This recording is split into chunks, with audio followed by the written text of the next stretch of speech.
When we repot a Paphiopedilum orchid, do we treat them all the same? Keep watching to find out as I discuss the potential differences while repotting one of mine.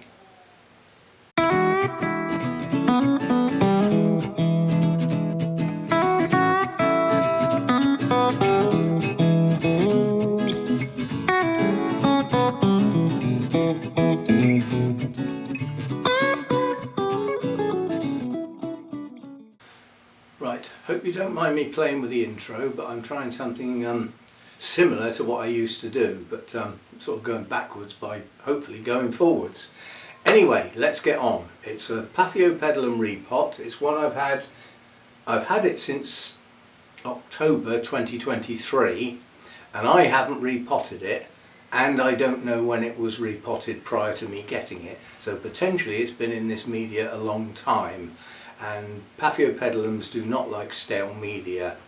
Some say in the ancient scrolls that Paphiopedilums are one of the few orchids that enjoy a repot. They actually perform when given new media. So let's have a look at this one. As I say, it's been in this tiny little pot quite a long time. It's a bit of a strappy Paphiopedilum. It's one of the long skinny leaves ones rather than the sort of nice patterned ones, but the blooms are absolutely gorgeous. And this is not a common Paphiopedilum. This actually came from a specialist grower at Wisley. Did it? Oh, I can't remember. Anyway, let's have a look. See what's in the pot. We'll start with that. Right, somewhere like that. I'll zoom in a bit because it's not a big plant. There we go. I don't like getting too close with the zoom because I end up holding the plant off camera. Right, so this is Paphiopedilum villosum variety ambuinense. And it's never been out of the pot. Now it's currently pushing up its latest growth, which is getting to the point where it's likely to produce a bud. So you say, why are you repotting it now then and disturbing it? I'm disturbing it now because there are signs of life within the roots. Small signs, but nonetheless. We have little root tips. That's important. Right, so this is in a... It's got a big hollow up underneath with no bark in it. That's not ideal. It allows me to get my thumb up inside and push the media that's around the top of the plant away.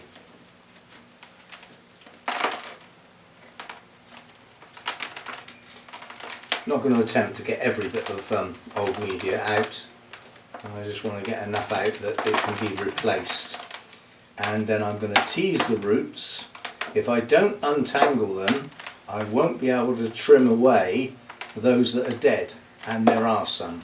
And I do need those gone because they will leave room for the new roots to grow. So let's have a look see then. What you're looking for is roots that are papery, where the skin of the root just pulls away like that. That's what you're looking for. Those need to be gone. They serve no purpose and they get in the way. And once you've found a few, you'll be confident that you're finding them, easily, and you're not worried that you're cutting off good ones. It'll all work okay. But to be able to get at them, you do need to untangle the root system. And then you can get at the ones you need to cut off.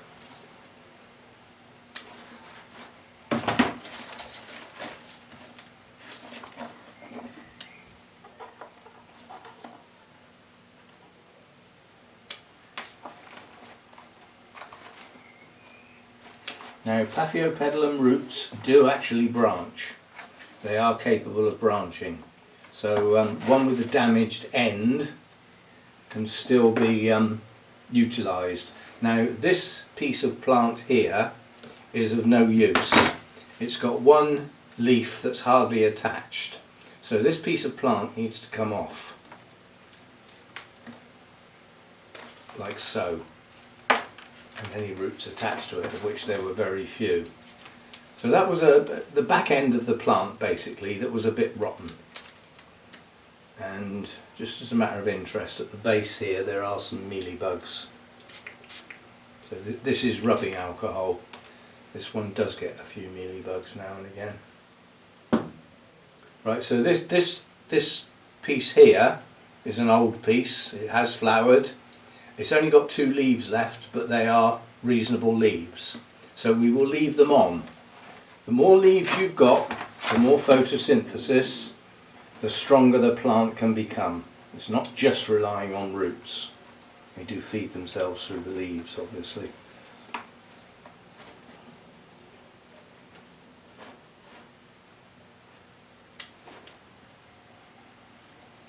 This is quite a fiddly one because there's a lot of roots that look dead, and when you sort of touch them they're not. They're actually still firm.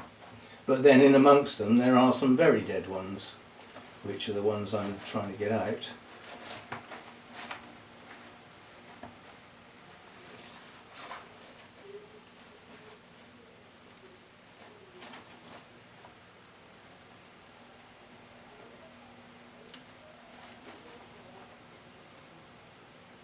Certainly don't want to cut any off with the little root tips, because they will push on once they get in some new media.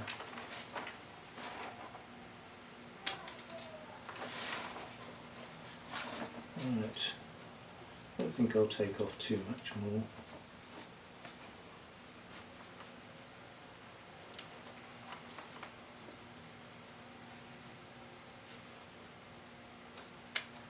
Right, this is not a bad root system. I've potted Paphiopedilums with less than half this amount of roots, and they've picked up okay. So I think I'm going to leave it at that. I haven't got every bit of dead root off, but I think I've got most of it. That's the main thing. Big one there that needs to come off.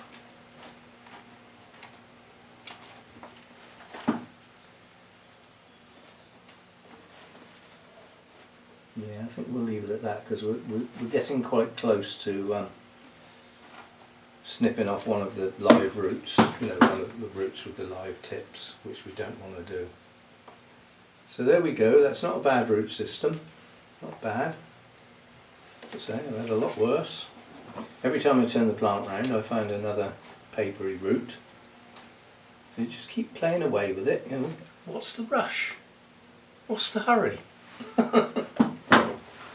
You sort of think, just take your time until you're happy that you've done what you want to do.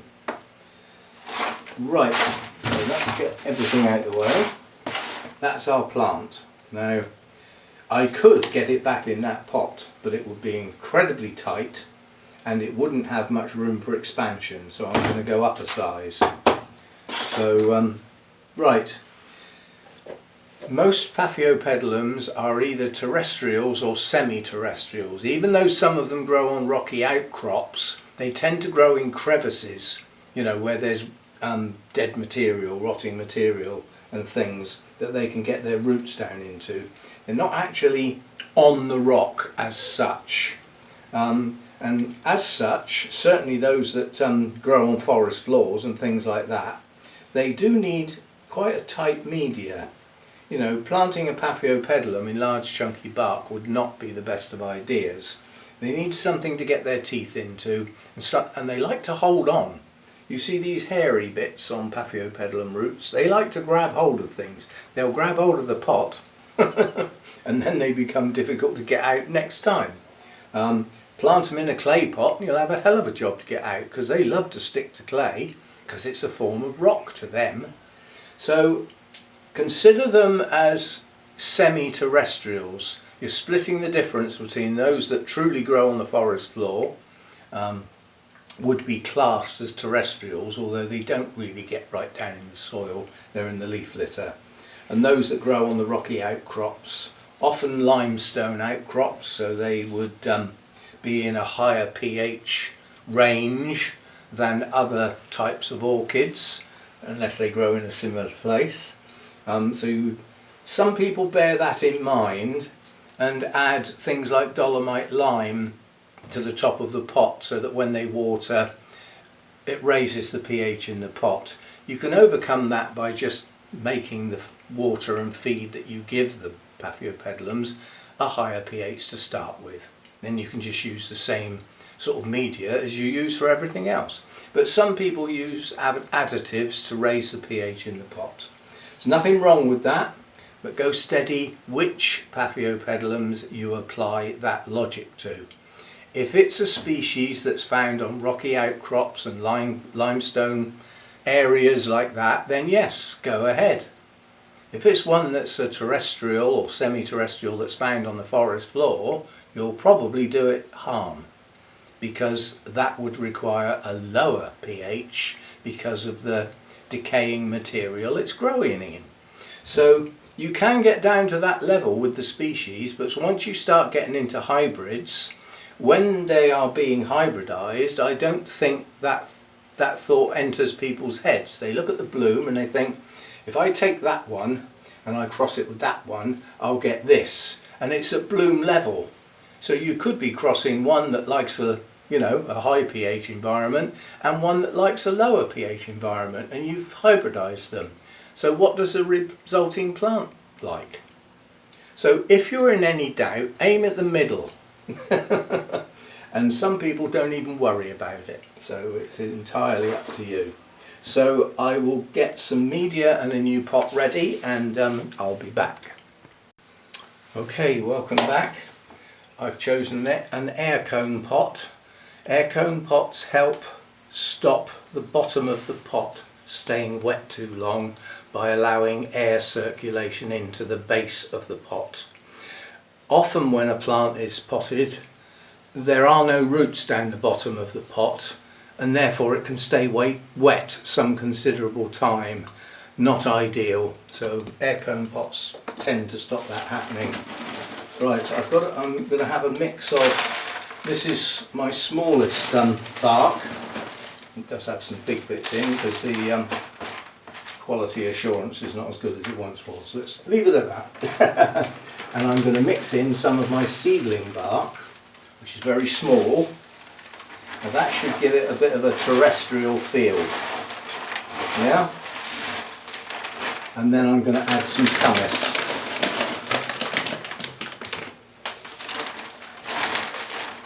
So that basically is my mix. I want a bit more of the seedling bark. Still a bit chunky. The idea of the seedling bark is to fill in a lot of the gaps between the other bark and give the roots something to grab hold of. That should be okay. Right, some in the bottom. Always try and cover the air cone first, simply because if roots get down that far, they will appreciate media in that ring around the air cone. Now my new growth is here. I don't have any new roots growing out of that, but the best roots on the plant are coming from this latest growth. So I need to allow room for this to grow on. So we will push the new growth. I know this is going to sound back to front. There's a logic here, please follow.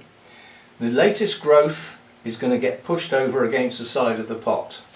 The reason is I can now get media behind the plant right up to the top, and then I can push the plant back against it, and I know that I've got media round there without having to poke and prod about and possibly damage the roots. And then all we do is fill in. Now I always repot dry. That's my way, not everybody does it that way. And I never say what I do without saying why. You've got little gaps between these roots. If the bark was wet, it would stick to the roots and not drift into the gaps. It would also stick to the pot. So I would end up with quite a lot of air gaps. And I don't want that. This is a Paphiopedilum. If it was a Phalaenopsis, some air gaps wouldn't matter. Seriously. They don't mind air gaps. It depends how much of an epiphyte the plant is. And the more of an epiphyte it is, some plants are notoriously only found on bare tree trunks. Yeah? So if it's one of those like that, then they don't want anything for their roots to grow in much. So they're quite appreciative of air gaps. However, this is a semi-terrestrial, so I'm not going to press down too hard, but I do want this firm. And then I always check to see if I've missed any gaps. And as you can see, we are nice and tight. There are no air gaps. And I don't like plants when they're like this because I can't see any roots. Where the roots were confined to a small pot, they've maintained that shape in a larger pot. So they've now got media around the outside of those roots. And as we saw, on those roots are some growing tips. Have you ever noticed when an orchid's in a pot, most of the roots congregate round the outside of the pot? That's not that they head for the edge of the pot, it's that they head away from the plant. Yeah? It helps stabilise things. If all the roots went out in one direction, it would topple over. Yeah? So there is logic in the plant pushing out roots in all directions. And they end up round the outside of the pot. Yeah? So often the middle of the pot hasn't got that many roots in. As you saw with this one, you know, when I took it out of the pot, it even had a hollow up through the middle. Wouldn't recommend that. Anyway, that's it. Now, a bit left over.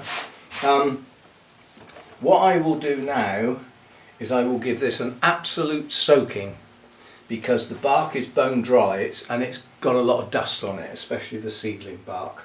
Yeah? So I will give it a hell of a flush. That will wash everything through, wash the dust off and give it a good soak. But because this bark is new, it will dry quite quickly. So I'm not going to put this one back amongst the other Paphiopedilums. I'm going to keep it where I can see it for a while until this bark settles down and starts holding a bit of moisture. And that can take a month or two, depending on what make of bark it is or where you got it from and how old it is. Technically, if you've got bark, it should last, I won't say indefinitely, but it should last a hell of a long time prior to its use, providing you keep it absolutely dry. If there's any damp or moisture involved, you will get mould spores. And then when you do eventually use it, you'll get mould in your pot, which you don't want. You can even get mushrooms growing in your pot. So keep it bone dry, where nothing much lives in a totally dry atmosphere. So anyway, that's it. I'll put the old label in. There's nothing wrong with it. And not that I'll forget which it is, because I haven't got any others like this. This is the only one I've got that's got the green leaves that are long and thin. It's the only one I've got like that. So there we go. Paphiopedilum villosum variety ambuenense.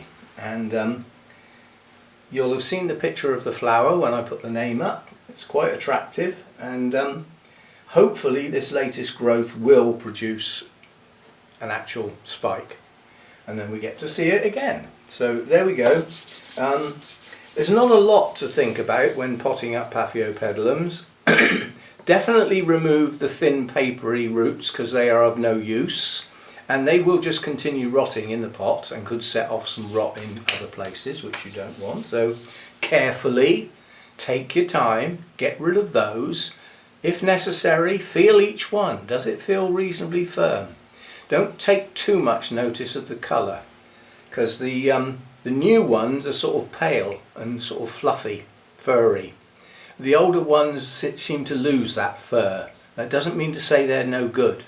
They're still capable of hydrating the plant. So take off those that are useless, leaving those that are good. Choose a pot that's relatively tight, but not silly tight. Paphiopedilums, as I said, There's a lot of them that are borderline terrestrials, and those roots would spread out from the plant probably a reasonable distance.